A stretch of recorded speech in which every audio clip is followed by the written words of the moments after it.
quero trazer uma rápida reflexão. E o texto que eu vou usar é Isaías 9:6. Isaías é o profeta messiânico, é aquele que mais fala sobre Cristo, que mais aponta para Jesus Cristo. E no capítulo 9, ele vai nos dizer sobre o nascimento desse menino.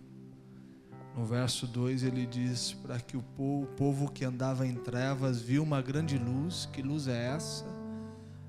Cristo surgindo, sendo homem, se fazendo gente.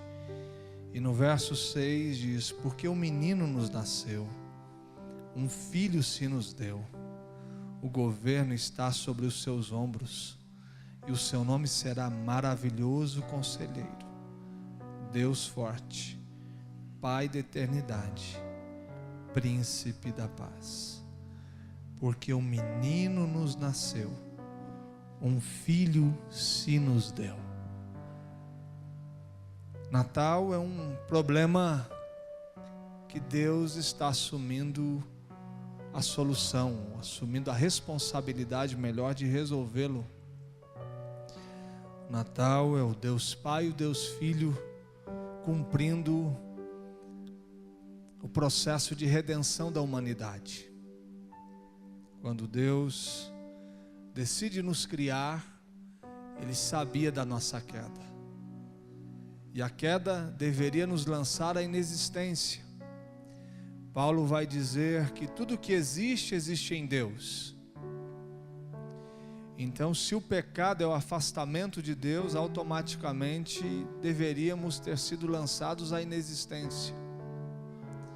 Se ao pecarmos não tivéssemos tido já todo um projeto de redenção sendo revelado na eternidade. Então, quando o homem cai, o Filho já havia assumido a responsabilidade de redimir o homem. Depois Pedro vai nos dar essa ideia muito clara que o Cordeiro de Deus foi imolado antes da fundação do mundo. A queda não acontece pós-queda, há um projeto de redenção, não. Deus sabia, e quando Ele está nos criando, o Filho está dizendo: pode criar que eu vou sustentá-los.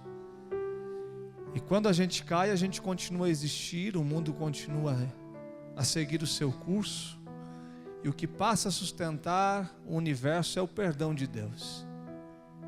E como esse perdão se manifestará? Através do Filho, o Filho que nasce. E esse Filho que é dado é chamado de Natal. E Isaías está dizendo que foi um ato de graça, porque Ele nos deu isso. Nós não merecíamos, nós não tínhamos direito algum, não havia mérito em nós e nenhuma capacidade de exigir o Filho. Mas o Pai gracioso decide nos dar o seu Filho. Conhecido antes do seu nascimento como unigênito, e depois do seu nascimento, morte e ressurreição, Ele passa a ser o primogênito. Ou seja, Ele era o único filho, mas com a sua morte, ressurreição, Ele passa a ser o primeiro de muitos filhos. Porque a partir dele nós fomos atraídos a Deus e por adoção nos tornamos filhos também.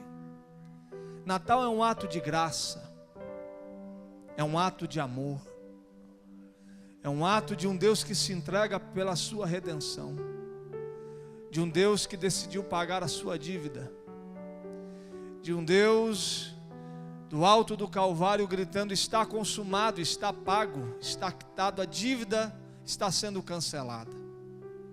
E Ele faz isso por graça. Você não merece, mas Ele te deu. Te deu um menino que nasceu, cresceu, virou homem. E de forma espontânea, amorosa, decidiu se entregar por você. Um filho nos foi dado, e a partir do filho que nos foi dado, passamos a existir, viver, e viver com qualidade, e viver saudavelmente, e viver em plenitude de vida,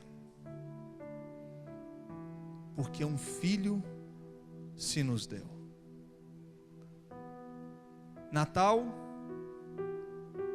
é a certeza de um governo estabelecido. Isaías está dizendo que o governo estará sobre os seus ombros. A certeza de um governo justo e misericordioso de Deus sobre toda a terra, sobre todo o tempo e sobre todos os acontecimentos. Abraham Kuyper, um teólogo, diz que não existe 1 centímetro sequer da terra que Deus não esteja dizendo: isto é meu. O governo da história está sobre os ombros de um menino, filho de Maria, que deixa a sua glória. Paulo vai dizer aos filipenses que ele vai se esvaziando, ele vai deixando o lugar de glória, de honra, e vai se tornando gente no ventre de Maria. E ele não se torna simplesmente homem, ele se torna servo de todos os homens. E ele assume sobre os seus ombros todos os nossos pecados. No dia que ele está se entregando para nos redimir, ele olha para o seu Pai, que está nos dando filho, e diz: por que o Senhor me desamparou? Deus meu. Foi a primeira e única vez que Jesus chamou Deus de Deus e não o chamou de Pai, porque ele estava na condição de homens e mulheres que indignamente olham para o alto e não se veem dignos de chamar Deus de Pai, e só conseguem chamá-lo de Deus. Ele assume essa posição de indignidade que a gente carrega, e a partir do instante que Cristo, assumindo o meu lugar, chamando Deus de Deus, me dá o direito de olhar para Deus a partir disso e chamá-lo de Pai, ou de Abba Pai, porque eu fui adotado pelo Filho que foi dado, e o governo da minha vida está sobre os seus ombros. Todos os meus dias são governados por Deus. Toda a minha história está escrita nas palmas das suas mãos. Não há nada que possa nos fazer escapar das mãos graciosas do Senhor. O governo da história está nas mãos dele. Os seus dias estão contados por Deus, querendo você ou não. O governo não está nas mãos de um homem, de políticas humanas, mas sobre aquele que se entregou, se fez menino, frágil, mas o governo da história estava sobre os seus ombros. Natal é a afirmação da soberania de Deus sobre a história, que todos os dias são contados, e os dias inexplicáveis, os dias das nossas dores. Eu estava ali vendo essa apresentação, ao mesmo tempo que Natal pode simbolizar esperança, alegria, reencontros. Para algumas pessoas também é um momento de muitas lágrimas, de um massacre muito grande. Natal, durante muito tempo na minha vida, foi um tempo de chorar intensamente, porque era uma lembrança profunda da minha mãe. E a ausência dela trazia uma tristeza, e eu chorava compulsivamente. Me retirava. Esse é o momento que sempre a gente está com a família da Ellen em Goiânia, e às vezes a Ellen me procurava, eu ficava 2 horas escondido no quarto ou para algum lugar. E quando ela me encontrava, ela percebia que foram 2 horas de choro compulsivo. Mas o Natal também é a certeza que o governo de Deus está sobre as minhas dores, sobre as minhas lágrimas, sobre os dias incompreensíveis, sobre aquelas situações que, se eu tivesse no lugar de Deus, eu faria diferente. Mas eu afirmo, porque um filho nasceu, que mesmo chorando, eu estou chorando para Ele. Estou aceitando o governo dele sobre a história da minha vida e sobre a história da humanidade. O Natal é a certeza que palavras de vida brotarão na nossa existência. Maravilhoso conselheiro. Um dia conversava com os seus discípulos, e Jesus sempre buscou uma relação que era segura pelas amarras invisíveis do amor. Ele nunca manipulou ninguém, ele nunca entrou na consciência de um homem e o pressionou para que andasse com ele. A caminhada com Jesus é sempre se alguém quer. Existe uma condicional, existe um direito que cada ser humano pode ter sobre sua própria vida, no sentido de saber quem ele é e guiar a sua própria vida por onde quiser. E ele diz aos discípulos: pode seguir o caminho de vocês, pode seguir a história de vocês. E os discípulos olham para ele e falam: amigo, para onde a gente vai se só o Senhor tem palavras de vida eterna? Somente nos seus lábios existem palavras de sabedoria, palavras de vida, palavras que aquietam a alma, que tranquilizam a vida, que dão direção certeira para o futuro. Diante de tanta insegurança, de tantas vozes, de tanto barulho, existe um menino que nasceu, que nos nasceu. Maravilhoso conselheiro, palavras de vida dos seus lábios. Ele é o Verbo de Deus, a palavra encarnada, um menino cheio de graça e verdade brotou entre nós e o vimos como Filho de Deus. Olhavam para ele e diziam: eis o Cordeiro de Deus que tira o pecado do mundo. E palavras de vida, de paz e direção para a nossa história saíam dos seus lábios.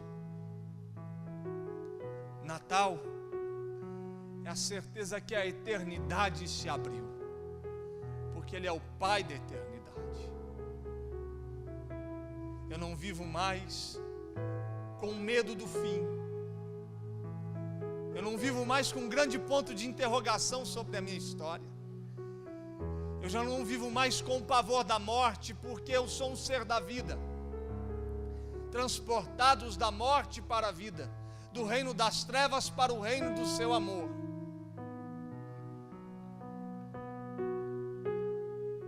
Príncipe da paz, sanidade na mente, na alma, tranquilizado no ser, pacificado em toda a situação. Essa sanidade não é um sentimento, é estar plenamente curado na mente, no coração, na vida, porque o príncipe da paz reina sobre a gente. A eternidade se abre, e enquanto a gente vive, a gente está pacificado. A morte já não causa mais pavor. Os céus se abriram, e aquela realidade da transfiguração, onde o céu invade a terra invade o céu, e tudo se torna uma só coisa, passa a ser uma realidade por causa dele. O céu se abriu, e somos seres da vida, estamos numa caminhada que pode durar 70, e sendo mais otimista, 80, mas se durar demais, fica cansado. Mas isso não resume a nossa história, porque o menino é pai da eternidade, e a gente está seguro nisso. Então, nesse dia, que a gente deve lembrar do Natal, a gente deve lembrar do seu nascimento. Um menino nos nasceu, um filho se nos deu, e o governo está sobre os seus ombros. O seu nome será Maravilhoso Conselheiro, Deus Forte, Pai da Eternidade e Príncipe da Paz. Que o menino nasce em seu coração não mais como um menino, mas como Redentor da história, como Filho de Deus, o Senhor da história, como Messias, o esperado. Que ele nasça na sua existência e que ele transforme a sua vida, e que o Natal seja a redenção e o perdão dos seus pecados, desde agora e para sempre. Amém?